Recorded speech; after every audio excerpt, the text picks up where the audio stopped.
What's up, you guys? So it's currently 5 a.m. while I'm filming this, but it's the only quiet time I have to myself. Life with a newborn can be challenging to post videos, but we're trying. This rice water face wash I got from Marshall's and this toner are bomb. They were like $6. Anyways, so today we're going to be reviewing this skincare from Dollar Tree. This is glass, guys, okay? And it smells amazing. These are a dupe for the Glow Recipe line, and oh my god, I'm just shook that it's glass. So they have the toner, which is the first one I applied, and then they have the serum, which I'm trying to figure out how to open.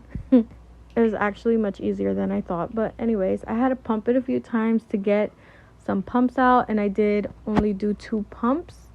A little goes a long way, okay? With your skincare, you don't have to put so much. And then I'm just applying it straight onto my face.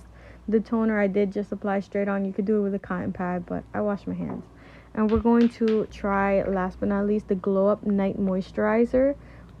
It's daytime, but we're gonna try it. And then I had an accident. I lost like 20% of the product, which sucks, but I'm impressed, guys. This line is a very good dupe for the Glow Recipe. It's on a budget, and actually I love the smell, and it left my skin super bouncy and super hydrated. I like it.